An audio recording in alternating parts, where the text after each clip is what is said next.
ईद के दिन सुबह मिठाई बनाने के लिए माँ फातिमा रदी अल्लाहु अन्हा बहुत ही मसरूफ थी। आटा गूंथने और दीगर तैयारियों में लगी हुई थी क्योंकि सुबह ही सारे काम पूरे करने थे। दूसरी तरफ 8-10 साल के मासूम से दो भाई अपना खेल छोड़कर माँ के पास आ गए। उनके मासूम लहजे में एक सवाल था, अम्मा तुम्हें याद नहीं, आज ईद है, जरा बाहर आकर देखो तो सही।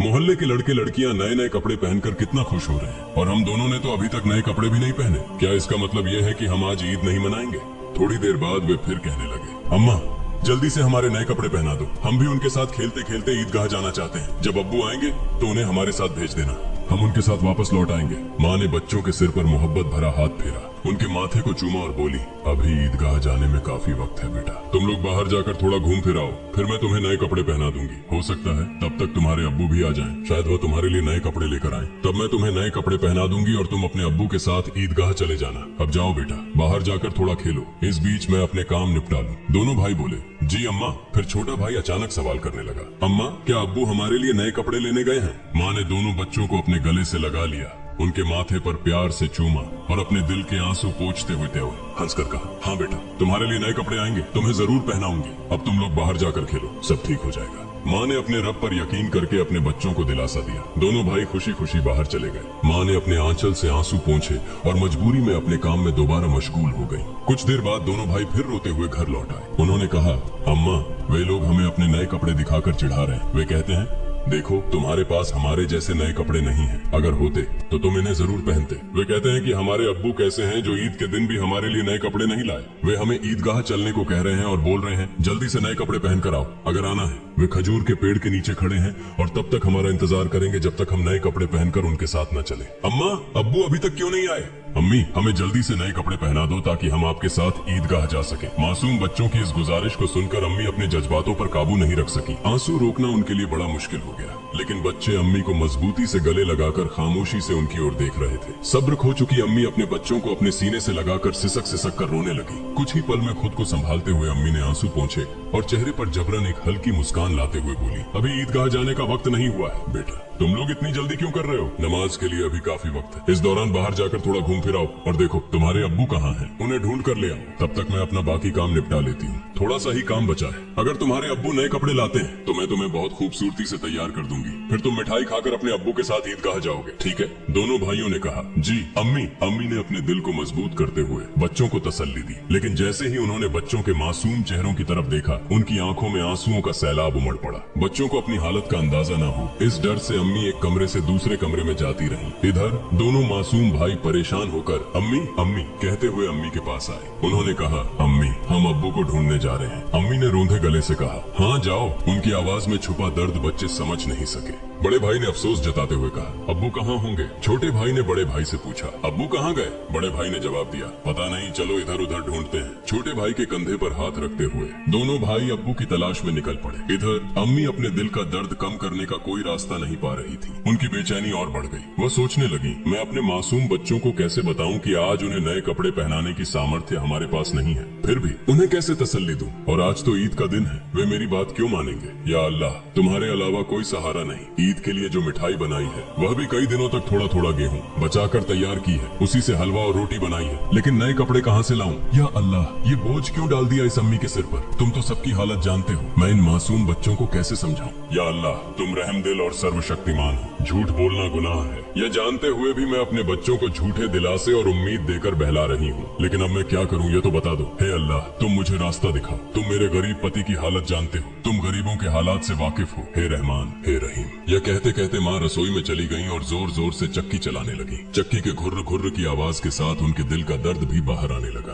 आंसू पोंछते हुए, भले ही मिठाई बनाने का काम तेजी से चल रहा था, लेकिन जैसे ही यह काम पूरा होने को आया, एक और मुश्किल सामने खड़ी हो गई। तभी अम्मा अम्मा कहते हुए दो मासूम बच्चे हांफते हांफते माँ के पास आकर खड़े हो गए। माँ ने कहा, बोलो बेटा क्या बात है? माँ ने अपनी इच्छाओं और आराम को हमेशा पति की गरीबी को देखकर दबा कर रखा था। वह थोड़े में ही खुश रहती थी, लेकिन आज मासूम बच्चों की छोटी सी ख्वाहिश ने उनके धैर्य को तोड़ दिया। उन्होंने खुद को संभालते हुए बच्चों को गोद में उठा लिया, मुस्कुराने की कोशिश की, उनके माथे पर चुंबन किया और कहा, बोलो बेटा क्या कहना है? दोनों बच्चों ने हाथों से अपनी आंखें मसलना शुरू कर दिया। यह देखकर छोटे भाई ने भी बड़े भाई की नकल कर ली। माँ ने कहा, कहा, देखो बेटा, तुम्हारे अब्बा सही समय पर आ जाएंगे। मैं देखो यहाँ तुम्हारे लिए मिठाई बना रही हूँ, तुम मिठाई खाकर ईदगाह जाना। थोड़ा सब्र करो, बस थोड़ी ही देर और। उन्होंने बच्चों को सीने से लगा लिया, उन्हें प्यार से समझाया और कहा, थोड़ा इंतजार करो बेटा, मिठाई अभी तैयार हो जाएगी। छोटे भाई ने आंखें मसलते हुए अचानक पूछा, लेकिन हमारे नए कपड़े अम्मा? ये सुनते ही माँ चौंक गई, जल्दी से बोली, अरे बेटा ऐसा करते हैं, तुम लोग जाकर पहले नहाओ, अभी तक नहाए भी नहीं हो। दोनों भाइयों ने एक साथ कहा, नहीं अम्मा, अभी तक नहीं नहाए। माँ के लिए मासूम बच्चों से छल करना बहुत दर्दनाक था, उनका दिल अंदर ही अंदर जल रहा था। लेकिन उन्होंने हंसते हुए कहा, बेटा बिना नहाए क्या कोई ईदगाह जाता है? जाओ जल्दी से नहाओ, फिर सब तैयार हो जाएगा। दोनों भाइयों ने कहा, ठीक है अम्मा, हम अभी जाकर नहा लेते हैं, आप सब कुछ तैयार रखना, हम जल्दी से आ जाते हैं। दोनों खुशी खुशी नाचते हुए बाहर निकल गए। माँ ने दुआ की, जाओ बेटा, अल्लाह हाफिज। बच्चे तो चले गए, लेकिन माँ के दिल में चिंता और गहरी हो गई। उनका दिल जैसे एक अथाह सागर में डूब रहा था। माँ सोचने लगी, जब वे वापस आएंगे और कहेंगे, हमें नए कपड़े पहनाओ, हम ईदगाह जाएंगे, तब मैं क्या करूंगी? माँ का मन अब और नहीं संभल सका, उनकी आंखों से आंसू फूट पड़े। उन्होंने सजदे में गिरकर अल्लाह से दुआ की, हे अल्लाह, तुम ही मेरा सहारा हो, तुम इस बेबस माँ की मदद करो, तुम मुझे इस स्थिति से बाहर निकालो। हे अल्लाह, तुम्हारे अलावा मेरा कोई नहीं है, मुझे राहत दो, इस स्थिति से मुक्ति दो। इसके बाद माँ किसी उन्मादी की तरह बोलने लगी, हे अल्लाह, तुम तो बच्चों की माँ का दिल समझते हो। 3 बार इन मासूम नासमझ बच्चों को बहला फुसलाकर मैंने किसी तरह संभाल लिया, लेकिन अब क्या करूं? अब क्या करूं? तुम ही मुझे रास्ता दिखाओ। हे अल्लाह, तुम ही मुझे सहारा दो, तुम सर्वशक्तिमान हो, तुम सब कर सकते हो। फिर उन्होंने जोर से चिल्लाते हुए कहा, तुम सब कर सकते हो अल्लाह, तुम सब कर सकते हो। उधर नहाने के बाद दोनों भाई खुशी खुशी हाथ में हाथ डाले घर की ओर चल पड़े। कुछ ही देर में दोनों भाई हंसते खेलते घर पहुंचे और जोर से आवाज देने लगे, अम्मा अम्मा, हम आ गए अम्मा। लेकिन माँ की ओर से कोई जवाब नहीं आया। छोटा भाई बड़ी मासूमियत से अपने बड़े भाई की ओर देखने लगा और पूछा, भैया माँ बोल क्यों नहीं रही है? क्या माँ सो रही है? बड़ा भाई छोटे भाई को अपनी बाहों में लेकर उसे दिलासा देने लगा, रुको मैं देखता हूँ। जैसे ही बड़ा भाई माँ को जगाने के लिए हाथ बढ़ाने वाला था, उसी समय दरवाजे पर जोर से खटखटाने की आवाज आई। बड़े भाई ने डरते हुए पूछा, कौन है बाहर? बाहर से कोई जवाब नहीं आया। दोनों भाई चकित होकर एक दूसरे की ओर देखने लगे। छोटा भाई डर के मारे बड़े भाई से चिपक गया। तभी फिर से दरवाजे पर जोर से खटखटाने की आवाज हुई। डर और घबराहट से दोनों भाई चिल्ला पड़े, अम्मा अम्मा, बाहर कौन है? लेकिन माँ की ओर से कोई आवाज नहीं आई। फिर दरवाजे पर खटखटाने की आवाज के साथ कुछ भारी खड़खड़ाने की आवाज सुनाई दी। दोनों भाई डर गए। उन्हें पता था कि अगर कोई रिश्तेदार, परिवार का सदस्य या पड़ोसी घर पर आता है तो वह हमेशा सलाम करता है, लेकिन ये सब कुछ उल्टा हो रहा था। बड़े भाई ने छोटे भाई को और कसकर गले लगाते हुए कहा, मुझे समझ नहीं आ रहा ये क्या हो रहा है? माँ भी कुछ बोल नहीं रही है। डरते डरते दोनों भाई दरवाजे के पास गए। जैसे ही वे वहाँ पहुँचे, बाहर से फिर से खटखटाने की आवाज आई। दोनों भाई थोड़ा पीछे हटे और जोर से चिल्लाकर पूछा, कौन है दरवाजे पर? बाहर से आवाज आई, मैं दर्जी हूँ, दरवाजा खोलो। दोनों भाई हैरान रह गए। उन्होंने पूछा, दर्जी आप यहाँ क्यों? बाहर से आवाज आई, हाँ मैं दर्जी हूँ, दरवाजा खोलो, मैं तुम्हारे लिए नए कपड़े लेकर आया हूँ, इन्हें ले लो। जैसे ही यह बात सुनी, दोनों भाइयों ने जल्दी से दरवाजे की कुंडी खोली। सामने एक व्यक्ति नए कपड़ों के गट्ठर के साथ खड़ा था। दोनों भाई एक पल के लिए हैरान रह गए। दर्जी ने कपड़े उनकी ओर बढ़ाए। बड़े भाई ने झटपट सारे कपड़े अपने हाथों में ले लिए और छोटे भाई का हाथ पकड़कर तेजी से दौड़ते हुए माँ के पास पहुंचा। उस समय माँ अब भी संभल नहीं पाई थी, वह गुपचुप आंसू बहा रही थी। दोनों भाई बोले, अम्मा अम्मा, देखो दर्जी हमारे लिए कितने सुंदर सुंदर नए कपड़े लेकर आया है, जल्दी से हमें कपड़े पहनाओ, हम ईदगाह जाएंगे। बड़े भाई की बात सुनते ही छोटा भाई भी चहकते हुए बोला, हाँ अम्मा जल्दी करो, अगर देर हो गई तो हमें नमाज का समय नहीं मिलेगा। माँ ये सुनकर हैरान रह गई। कुछ पल के लिए बच्चों की ओर देखा और उन्हें गले लगाकर फूट फूट कर रोने लगी। इसके तुरंत बाद उन्होंने बच्चों को छोड़ दिया और सीधे सजदे में गिर गई। उन्होंने कहा, है अल्लाह, तुम्हारी महानता को कौन समझ सकता है। उन्हें तुरंत समझ में आ गया कि जो व्यक्ति नए कपड़े लेकर दर्जी बनकर आया था, वह वास्तव में दर्जी नहीं था, निश्चित ही वह अल्लाह के भेजे हुए फरिश्तों में से एक था। माँ सजदे से उठी और जल्दी से बच्चों से बोली, जाओ बेटा जाओ, उसे मेरा सलाम कह देना और कहना कि वह आज हमारे घर से विदा हो जाए। लेकिन बच्चों को यह बात याद ही नहीं रही। दोनों भाई नए कपड़े पाकर इतने खुश थे कि उनकी खुशी का ठिकाना नहीं रहा। माँ ने बच्चों को देख उनके सिर और पीठ पर हाथ फेरकर उन्हें गोद में लेकर प्यार किया और माथे पर चूमा। फिर हल्के से डांटते हुए कहा, बेटा क्या तुम अभी तक नहीं गए? दर्जी साहब को क्या लगेगा?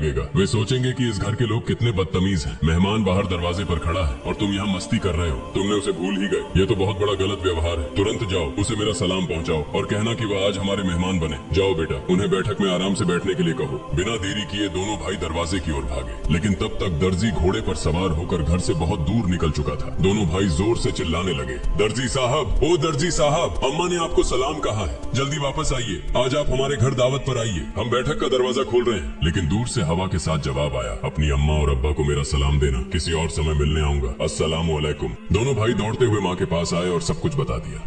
बोले, दर्जी साहब ने तुम्हें और अब्बा को सलाम कहा है। वह घोड़े पर सवार होकर उस तरफ जा रहे हैं। जल्दी आओ। माँ, उन्हें देखोगी ना? जल्दी करो और खिड़की से देख लो। जल्दी आओ।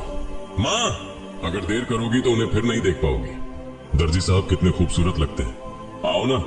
माँ ने बच्चों की बात सुनकर खिड़की के पास आकर खड़ी हुई और बाहर की ओर देखा। उन्होंने देखा एक तेजस्वी पुरुष नजर आया। वह आकाश की ओर उड़ते जा रहे थे और उनके शरीर की चमक चारों ओर फैली हुई थी। उनकी रोशनी सूर्य की किरणों को भी फीका कर रही थी। माँ तन्मय होकर यह सब देख रही थी। अचानक वह पुरुष घोड़े सहित कहीं अदृश्य हो गए। उन्हें अब और नहीं देखा जा सकता था। इतने में दोनों भाई जोर से चिल्लाकर बोले, अम्मा, अम्मा देखो, वो रहे अब्बा, दूर से आ रहे हैं। वह माँ ने बच्चों को लेकर अंदर कमरे में ले गई और उनके शरीर पर नए कपड़े पहनाने लगी।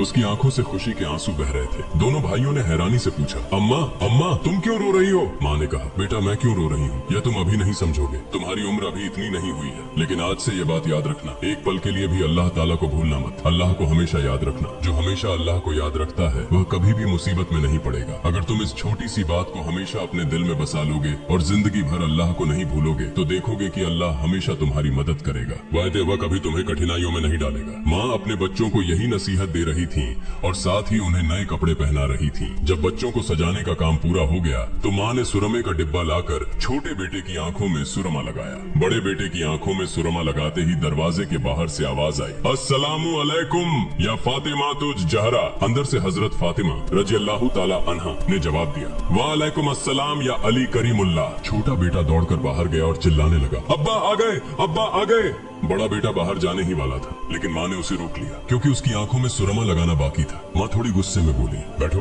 बैठो, पहले सुरमा लग जाने दो। इस बीच छोटा भाई अपने अब्बा का हाथ पकड़कर अंदर ले आया। तब तक बड़े भाई की आंखों में सुरमा लगाया जा चुका था। दोनों बेटों को देखकर अब्बा हैरान हो गए और बोले, यह क्या, इतने सुंदर कपड़े ये कहाँ से आए? फिर दोनों भाइयों ने अपनी माँ और अब्बा को गले लगाकर खुशी जताई। हजरत फातिमा रजी अल्लाह ताला अन्हा ने बच्चों की आवाज शांत कराते हुए हजरत अली रजी अल्लाह ताला अन्हु को सारी घटना सुनाई। हजरत अली रजी अल्लाह ताला अन्हु जैसे ही यह बात सुनी सजदे में गिर गए और बोले, हे अल्लाह, तुम्हारे लिए कुछ भी असंभव नहीं है। तुम महान हो, असीम हो, तुम दयालु और सर्वशक्तिमान हो। सजदे से उठकर उन्होंने हजरत फातिमा रजी अल्लाह ताला अन्हा से कहा, जो दर्जी बनकर बच्चों के लिए कपड़े लाए, क्या तुम उन्हें पहचानती हो? क्या तुमने जान लिया कि वह कौन थे? हजरत फातिमा रजी अल्लाह ताला अन्हा ने कहा, नहीं, लेकिन इतना निश्चित है कि वह अल्लाह के किसी भेजे हुए फरिश्ते थे, इसमें कोई शक नहीं। हालांकि यह मेरी अपनी धारणा है। हजरत अली रजी अल्लाह ताला अन्हु ने कहा, हाँ तुमने सही कहा, यह अल्लाह की महिमा है। वह हजरत जिब्राइल अलैहिस्सलाम थे। हजरत फातिमा